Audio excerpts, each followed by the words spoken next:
Welcome back, everybody. My name is Chad Wilson from Simple Cloudware, and today we're going to be talking about how to host your Angular app in Azure storage for about $1 a month. Amazing. Keep your head in the cloud.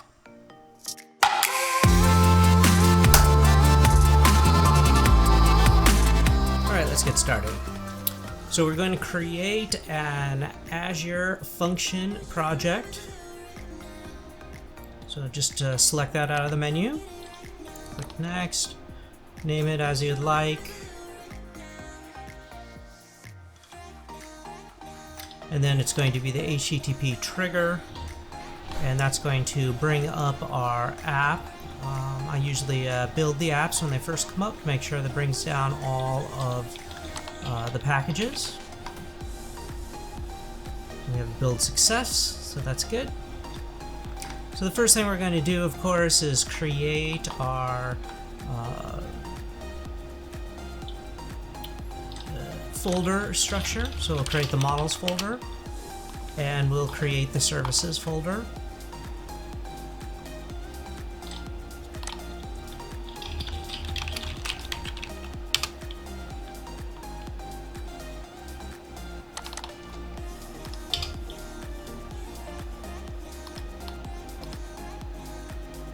And then from here, we're going to put in our environmental variables, which are the same for all of our projects. So we're just going to cut and paste these in, and this includes the base, URI, code, and the secret, which we're going to use to connect.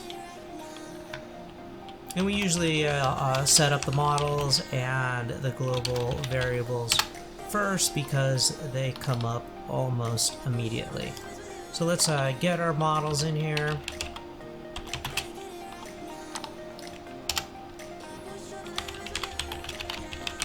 These are all going to be public, of course.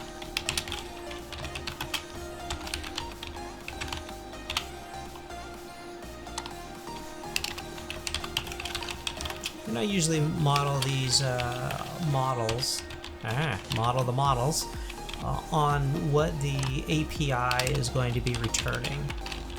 I do follow the naming convention of making them capitalized, which is usually different than when you're dealing with a JSON model that's being returned.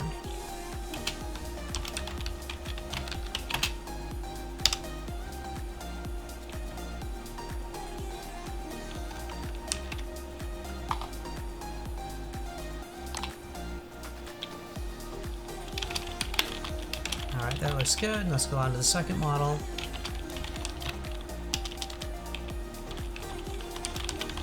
And this is going to be the simple Boolean response that is very common with APIs, in which we're going to use to actually check the validity of our token once we create it.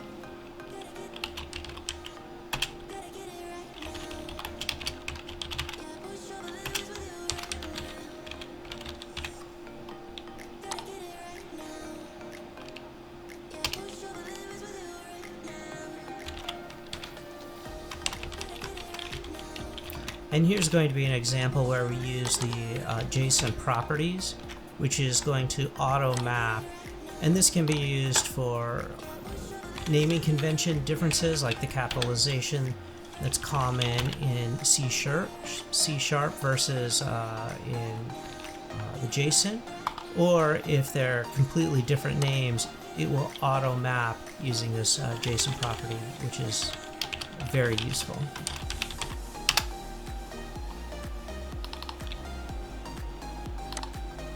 And then we're just going to have a classic response model that has a string as the return variable.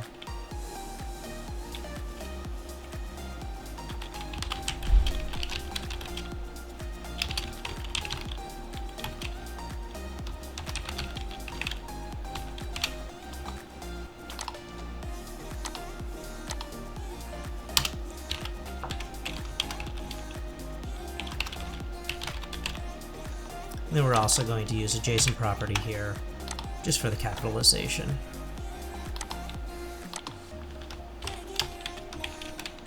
And if you're wondering how I'm auto-loading in the packages, that's by clicking on the particular word and then using Control period. And it'll either directly bring it in or it'll bring it in as part of a list in which you can select it.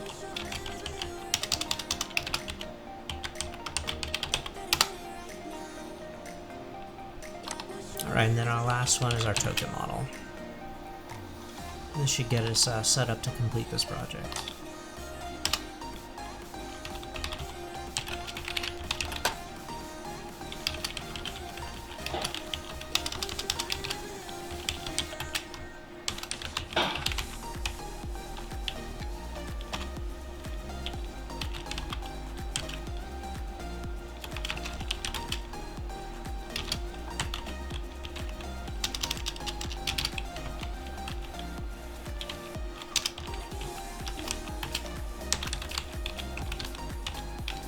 One thing we want to be very careful, especially when we're mapping these, is that we have the particular names mapped exactly. I've created a lot of confusion by having one character out of place.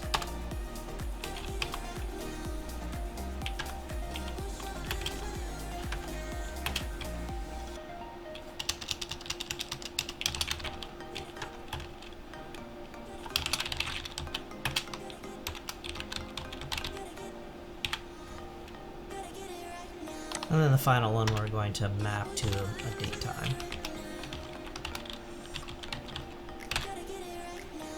And here you'll see the example of the auto mapping capabilities of the JSON property, because these names are going to be totally different. Kind of a third type of naming convention, which is using underscores.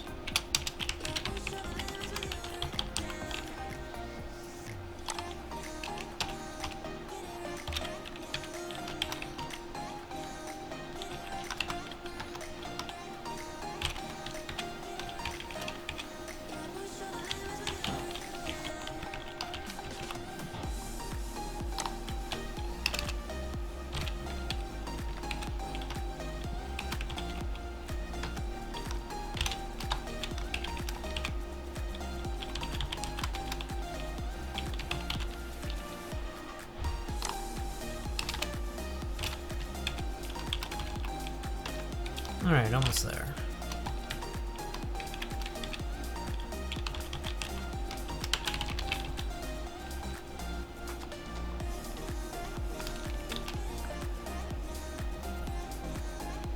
And now that we got this out of the way, let's do the serious matter of creating this service.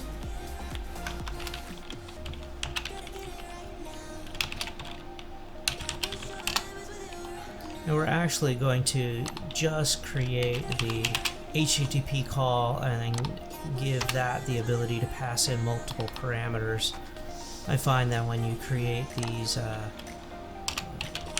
these functions, you do typically call out to either other functions or APIs. And this is also where we'll do our heavy lifting, be it transformation or the uploading of particular files.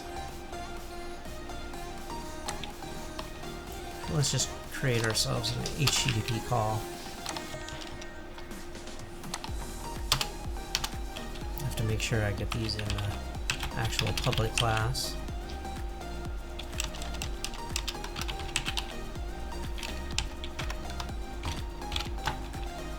And then we're just going to create a constructor in which we can then instantiate these particular private variables.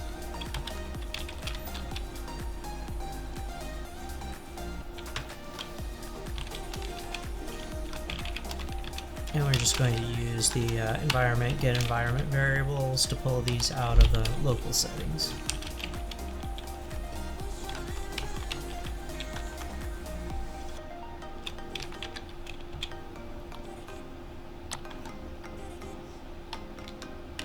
Alright, looks good. And we can just copy this code and switch the variable names.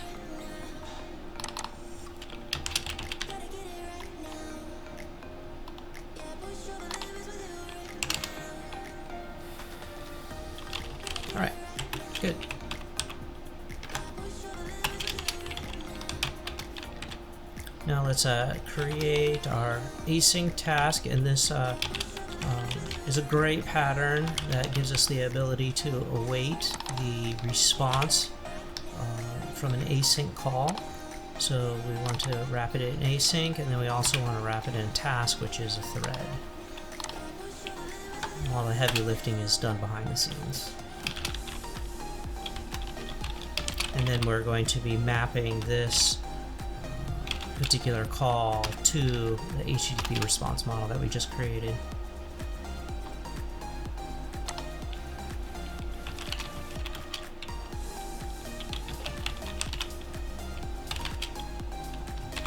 And the one thing we want to give this HTTP call the ability to do is be used by multiple different function calls. And so we're going to pass in the endpoint, and we're also going to use the key value pair to pass in parameters if there are parameters. And how we can do that is by setting this particular property to null. So then we don't have to pass in a null if we don't have any parameters. It's kind of a nice shortcut, so you don't have to continually track all the nulls around. If we don't provide it, it's already set. All right, looks good.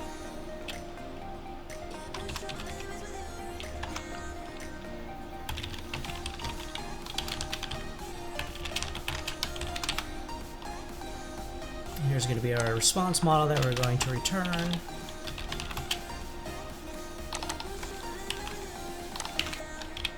then we'll make its return.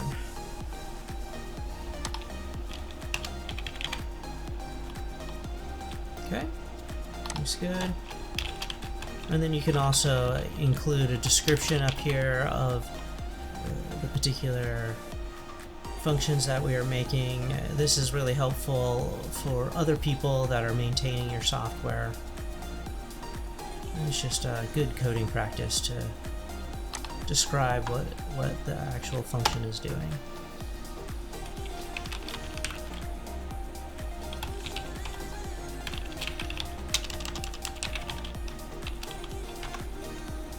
Alright, so let's create our URI from the base and then the endpoint that we pass in.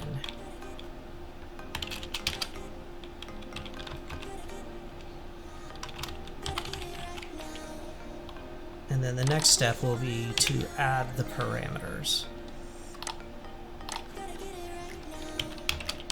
And we have some parameters that will just be adding automatically no matter what the call is. For instance, the code, which is going to be added to everyone. And then we'll have the ability to pass in particular parameters for each different endpoint. And then query helper sorts out the need to check to see if it's the first parameter, which is configured with a question mark, versus all the additional ones, which is configured with an ampersand. It's just a cleaner way to construct these URIs. And here, this if statement is going to check to see if we are going to be passing in parameters, and then we can just loop through this list.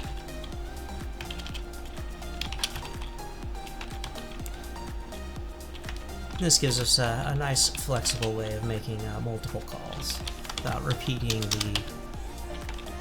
the code.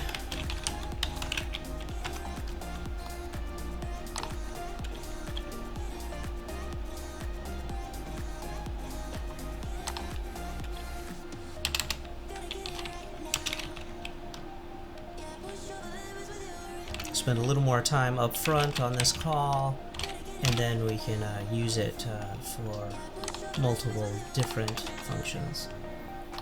And here I'm creating just a classic try-catch. This is helpful for troubleshooting. We're not going to get into the logging. In this video, I'll make a future video on how to handle logging.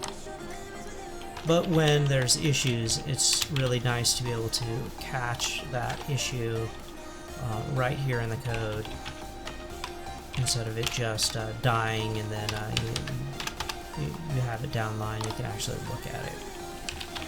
And inside, we're going to use the using statement, which closes the connection when we're finished using it, and that's useful at volume. You want to make sure that all of your connections are closed so it doesn't overload the memory of the server.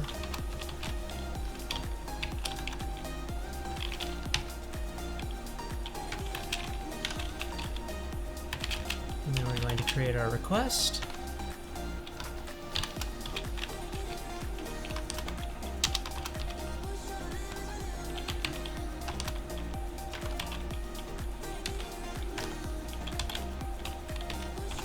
And we're just going to set this as a get, and then add our URI.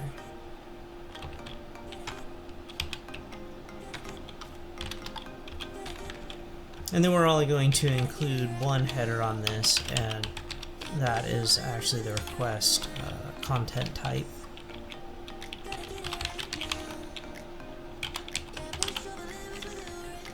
Usually the headers are more elaborate, and we pass in a list of key value pairs for headers also. But for this demonstration, let's just keep it simple. And here's our response. Let's actually just map this to the await.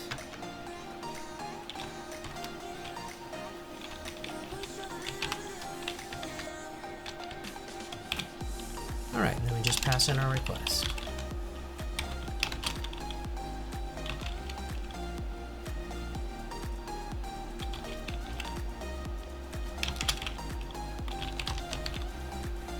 And we want to map this to our response.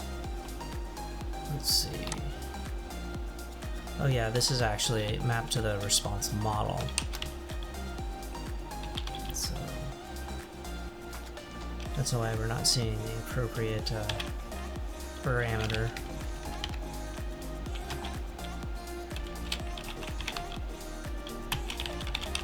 There we go.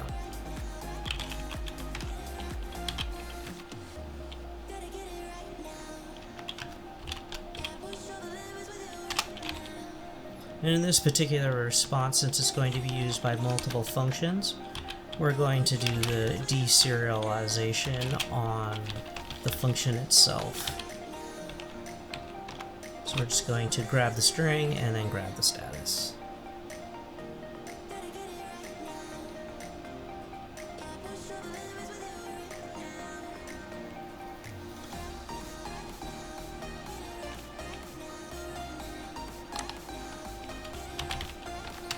Let's just create this as a string for mapping purposes. Good.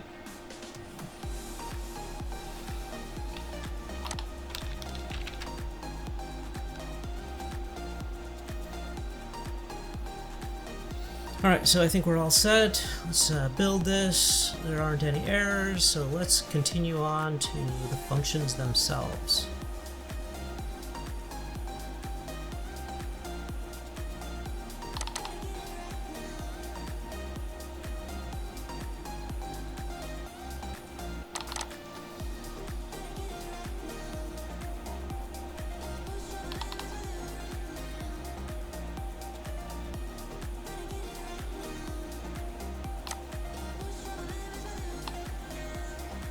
Alright, so the first thing we want to do is let's change the name of this function, something that has more meaning.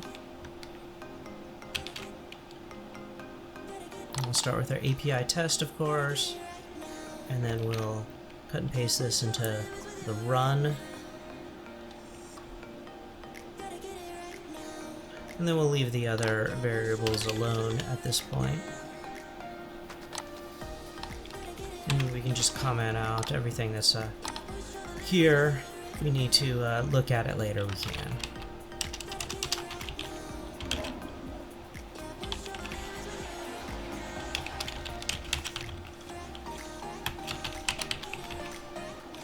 So let's load up our service.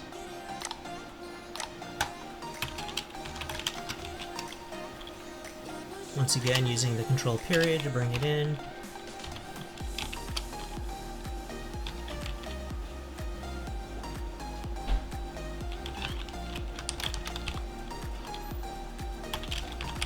then we're going to grab our response model.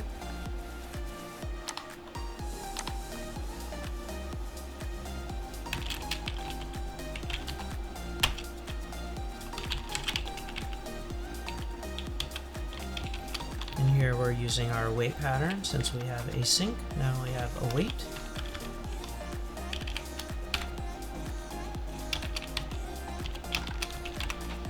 And then we're going to pass in the actual endpoint that we're calling, which gives us the flexibility.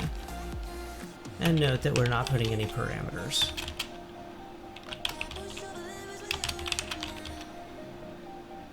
So we're going to map this to our simple response, and then we're going to use JSON converter to deserialize this string into this actual model.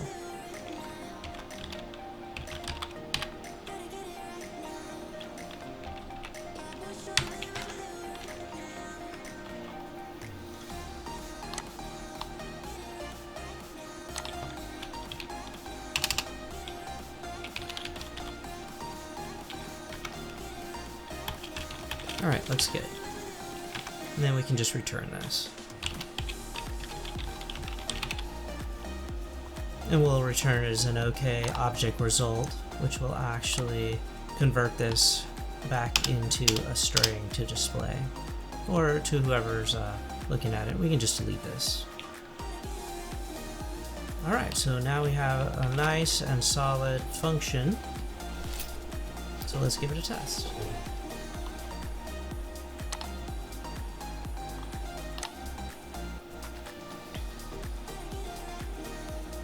Set a breakpoint and let's fire it up.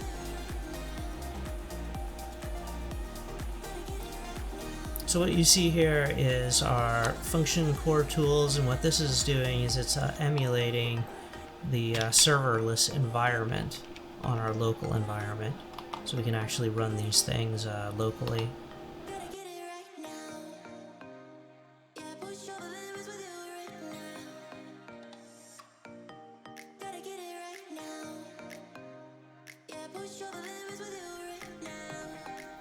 Alright, so now we are into our code.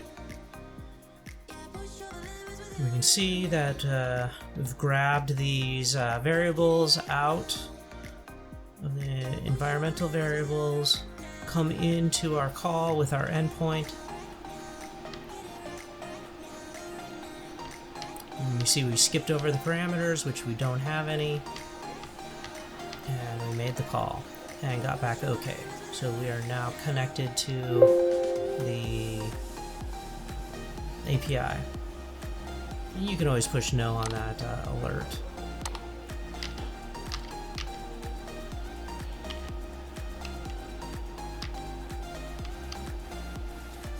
Okay, and we got it here, and then that will be returned in the browser.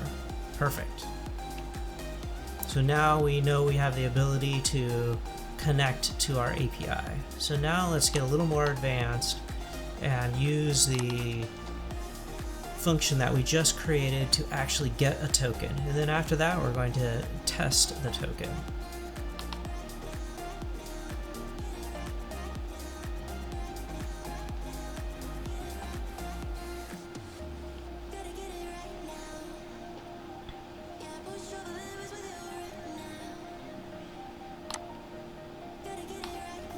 So we're just going to copy and paste this function here. Kind of straighten this up a little bit. And then let's choose a name. I try to hold as close as reasonable to the actual calls we're making. It's just for troubleshooting purposes, just to keep everything as nice and neat as possible.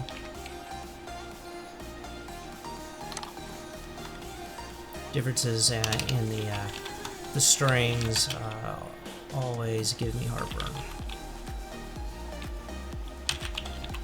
So now we're going to construct our first parameter. So let's grab the secret out of our environment variables.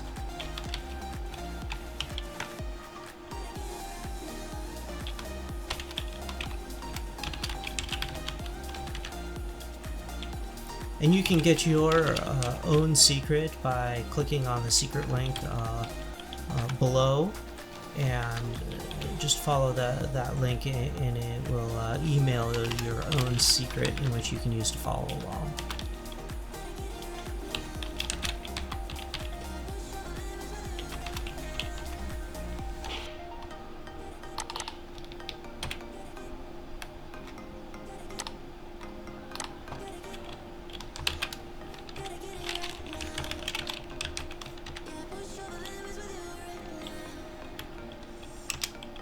Alright, and now here's our parameters list. So first we need to create a list of parameters, and then we create one parameter and add to that list. And we can just kind of grab the insides of this and then knock out that extra caret.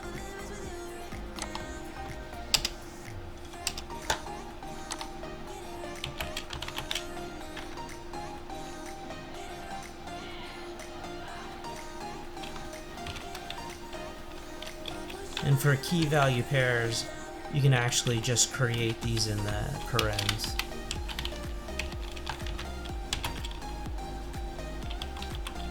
There we go.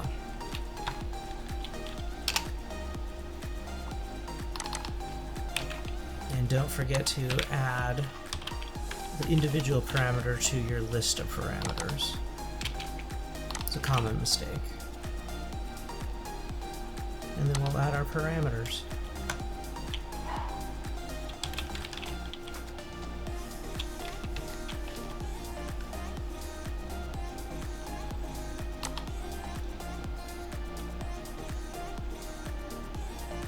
And remember how we talked before how we were going to do our deserialization in the particular functions. That way we could reuse the call for each one of these. And we set a breakpoint, and we should be good. Let's give this guy a test.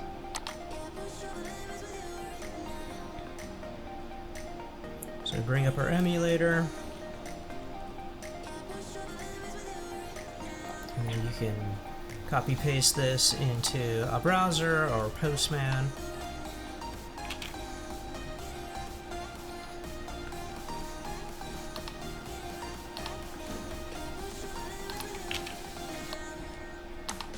Alright, into the code we go.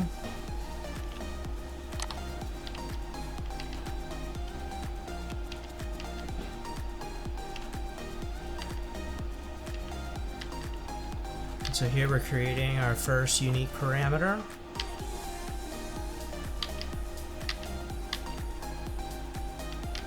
And we're going to be adding that to the set of parameters already there. This is just one parameter for the code.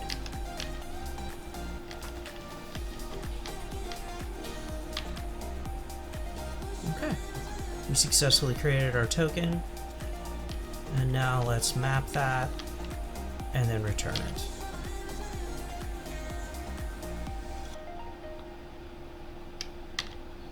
And one thing to note here is you can see that the JSON parameters were the lowercase, so it auto-mapped them. So now that we have our token, let's create something a little more complex and actually get a token and verify a token, which is a very common pattern when dealing with APIs.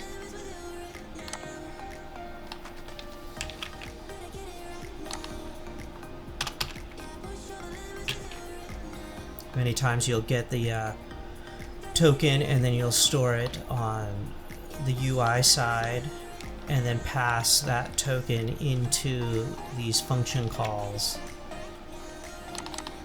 and then use that token to get the information you need without recreating the token every time you needed to make a double call.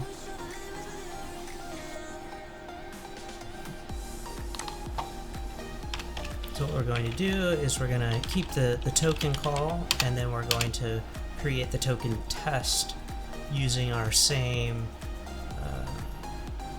get that we created in the services.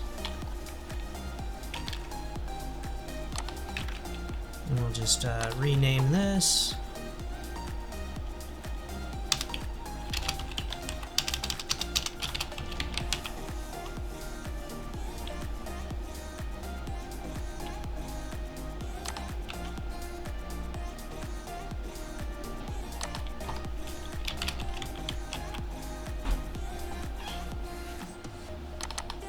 And instead of having the secret, we'll actually be using the token from our last call. Okay.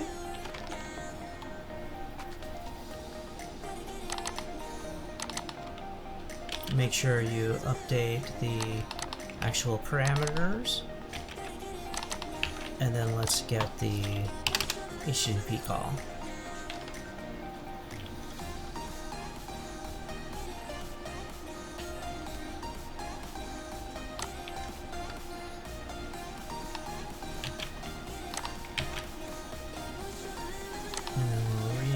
Response.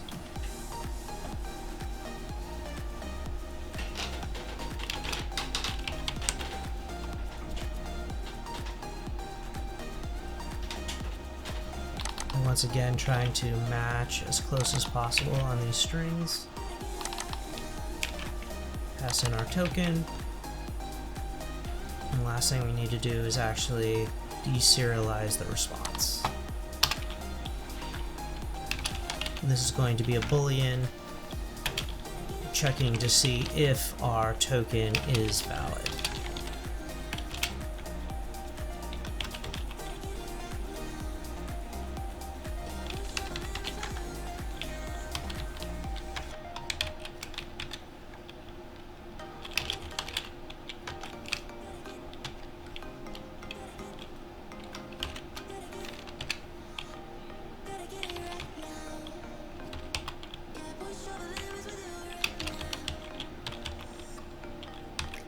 Alright, and getting the response content.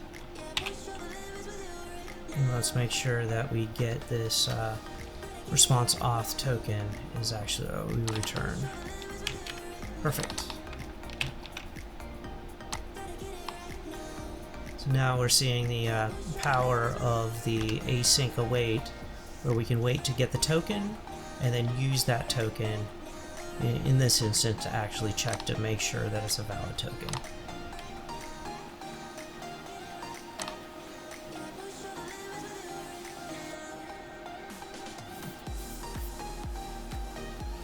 Alright, so let's get the auth test.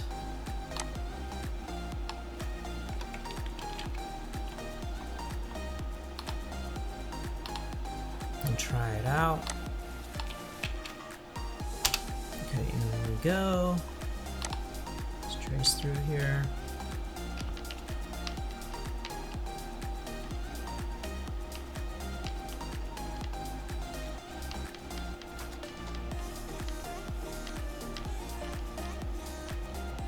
Okay, on getting the token. We don't have to worry about tracing in farther. And now let's use that token to check its validity.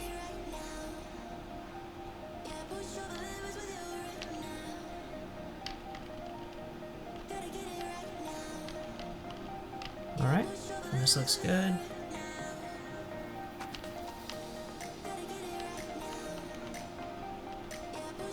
And we got it. Okay, so we have successfully created a test for an API and a token and validated that token. And then returning it to the caller. Alright, so we've done all of that in a function. Congratulations everybody, you have now taken your C# code and implemented it as an Azure function. This is going to give you the ability to create scalable software for about $1 a month. Keep your head in the cloud.